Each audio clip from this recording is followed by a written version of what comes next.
नाज़रीन हींअर तव्हां ॾिसी रहिया आहियो वडीदन स्टेशन ते ट्रेन फाटक खां गुज़री रही आहे।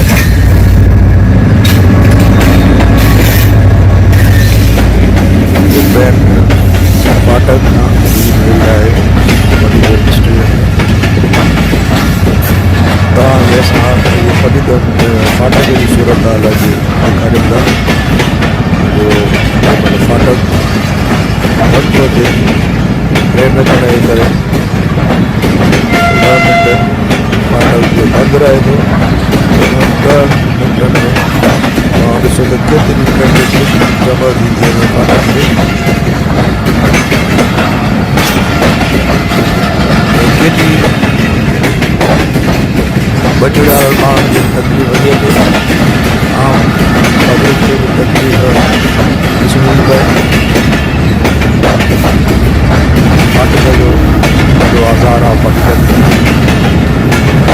ट्रेन गुज़री रही आहे।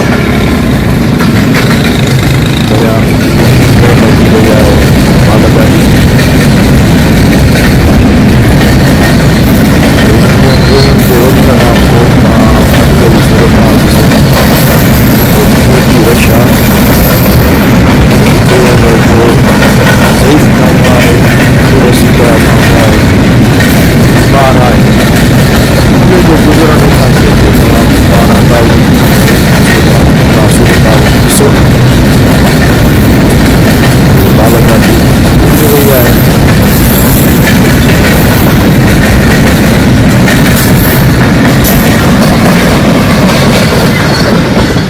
ट्रेन गुज़री चुकी आहे।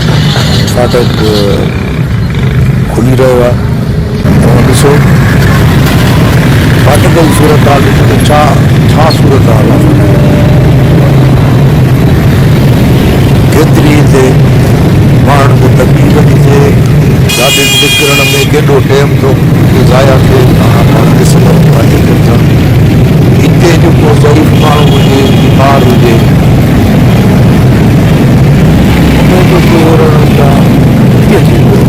तव्हां इहो अंदाज़ो लॻाए सघंदा वीडियो में।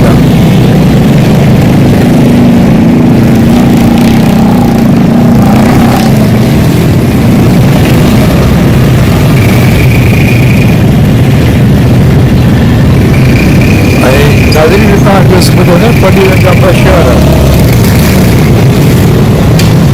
वडीदन जा ॿ शहर ओलह तरफ़ वडीदन स्टेशन, ओभर तरफ़ वडीदन शहर आहे। इन्हनि खे मिलाइण, ॿिन्ही शहरनि खे मिलाइण लाइ पुल जो हुजणु ज़रूरी आहे। पाकिस्तान खे 77 साल थी विया।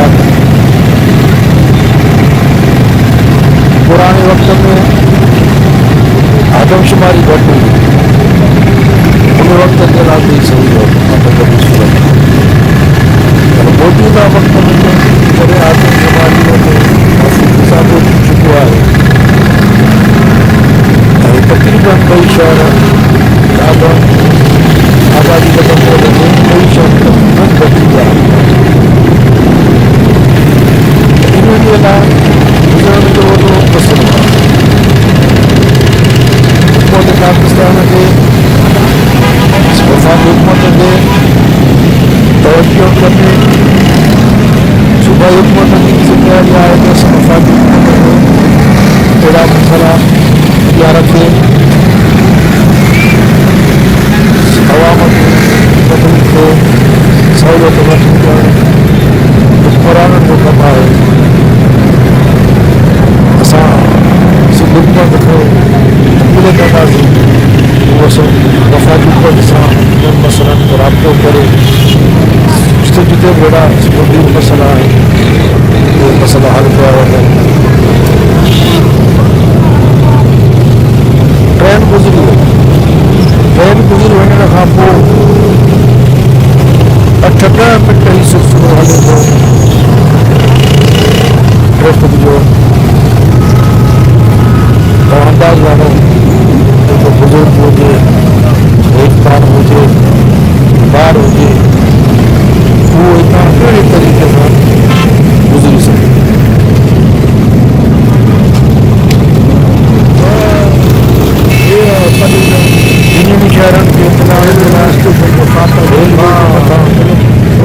पुल जो हुजे तमामु ज़रूरी आहे। जीअं पब्लिक खे आवाम खे ॾुखियाई न थिए। तव्हां ॾिसी रहिया आहियो केतिरी ट्रैफिक जाम लॻी पई आहे, गुज़रण जो रस्तो न आहे, एतिरे पंहिंजो पैदल माण्हुनि खे बि गुज़रण जो रस्तो कोन्हे।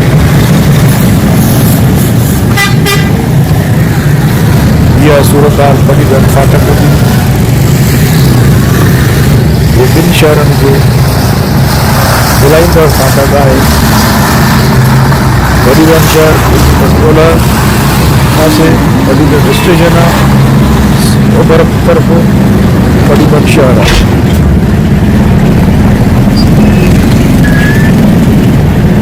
जेकॾहिं ओलह तरफ़ खां शहर जो माण्हू परीगंज शहर ओभर पासे हॉस्पिटल आहे, थाणो आहे, कॉलेज आहे, पोस्ट ऑफिस आहे,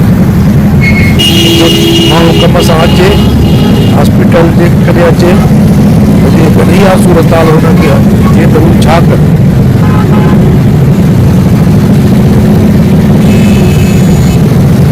तव्हांजे साम्हूं आहे सूरत हाल, ट्रैफिक जाम लॻी पई आहे, गाॾियूं बीठियूं आहिनि, इहो मोटरसाइकिल वारो बीह रहियो, वॾो हुजे त इहो निकिरी वञे, अॻिते ट्रैफिक जाम लॻी पई आहे, लंघी जान आहे।